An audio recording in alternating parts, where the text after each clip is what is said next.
알베르 까미 에세이 다시 5. 알베르 까미 지음 장소미 옮김. 아몬드 나무들. 내가 세상에서 제일 감탄하는 게 뭔지 아시오? 바로 무언가를 창설하는 힘이 무력하다는 사실이오. 세상에서 힘을 가지고 있는 것은 오직 두 가지뿐이오. 검과 정신.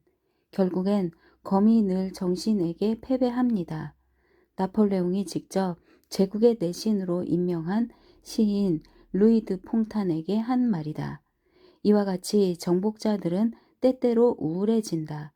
그 무수한 헛된 영광에 대가를 조금은 치러야 하는 것이다. 하지만 100여 년 전 검에 대해 진실이었던 것이 오늘날 탱크에 대해서도 똑같이 진실일 수는 없다. 정복자들이 득세했고 정신이 죽어 있는 장소에 음울한 침묵이 갈갈이 찢긴 유럽을 여러 해 동안 지배했다.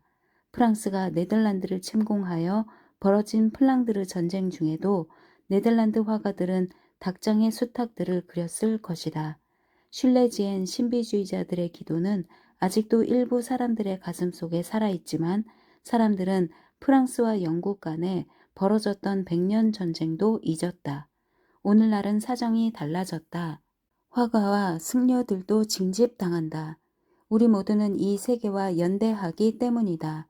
정신은 한 정복자도 인정했던 그 제왕적 확신을 상실했다. 이제 정신은 힘을 통제할 수 없게 되자 힘을 저주하느라 사력을 다한다. 너그러운 영혼들은 그것이 잘못이라고 말하고 다닌다. 우리는 그러한 현상이 잘못인지 아닌지는 몰라도 존재한다는 것은 안다. 결론은 어쨌든 대처해야 한다는 것이다. 그렇다면 우리가 무엇을 원하는지 아는 것으로 충분하다. 우리가 원하는 건 더는 검 앞에서 결코 고개 숙이지 않는 것.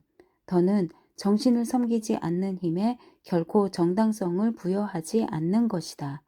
사실 이것은 끝이 없는 과업이다. 하지만 그 과업을 계속하기 위하여 우리가 여기에 있는 것이다. 나는 진보에 찬동하기 위한 이성도 그 어떤 역사 철학도 믿지 않지만 적어도 인간이 자신의 운명을 인식하면서 부단히 발전해 왔다고 믿는다.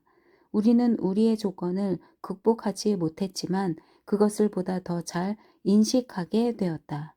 우리는 모순을 안고 있지만 모순을 거부해야 하고 그것을 줄이기 위해 응당 할 일을 해야 한다는 것을 알고 있다. 우리에게 주어진 인간의 임무란 자유로운 영혼들의 끝없는 불안을 가라앉힐 몇 가지 처방을 찾는 것이다.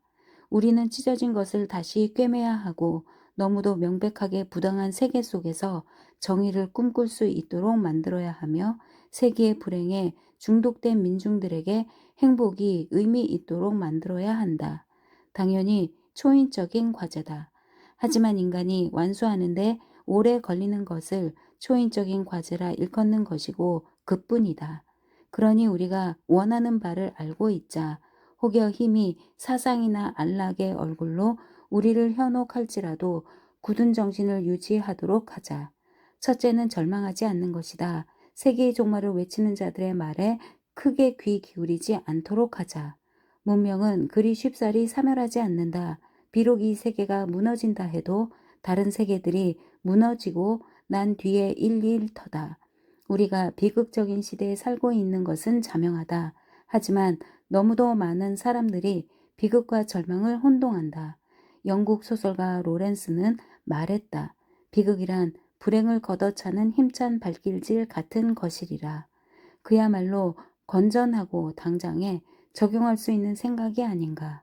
오늘날 많은 것들이 이러한 발길질 감이다.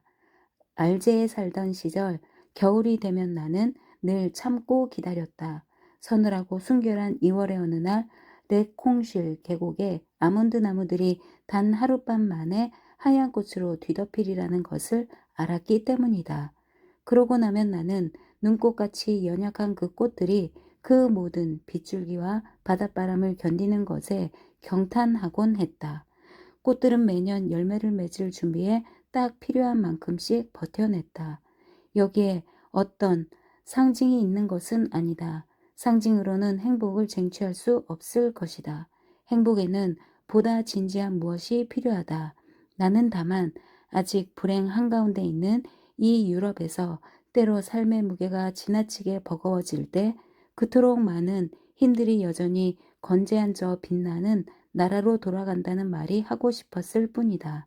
나는 그곳이 관조와 용기가 균형을 이룰 수 있는 선택받은 땅이라는 것을 모르지 않을 만큼 그곳에 대해 잘 안다. 나는 그곳의 모범적인 명상을 통해서 정신을 구하고 싶다면 신음하고 불평하는 정신의 미덕일랑은 제쳐두고서 힘과 위용을 고취해야 한다는 것을 배웠다. 이 세계는 불행에 중독되어 그것을 즐기는 듯하다. 이 세계는 니체가 무거움의 정신이라고 불렀던 악에 온통 몰두해 있다. 그 악을 거들지 말자. 정신을 안타까워하며 우는 것은 헛된 일이니 그저 정신을 위해 일하는 것으로 족하다. 그렇다면 의기양양한 정신의 미덕은 어디에 있는가? 이번에도 니체가 무거움의 정신의 치명적인 적으로서 그 미덕들을 열거했다. 니체 생각으로 그것은 강한 의지력, 취향, 이 세계, 고전적 행복, 화끈한 자긍심, 현자의 냉정한 검약이다. 이 미덕들은 그 어느 때보다 필요한 바, 저마다 자신에게 적합한 미덕을 선택할 수 있을 것이다. 우리가 연루된 승부의 중차대함으로 미루어 어쨌든 강한 의지력을 잊지 않도록 하자.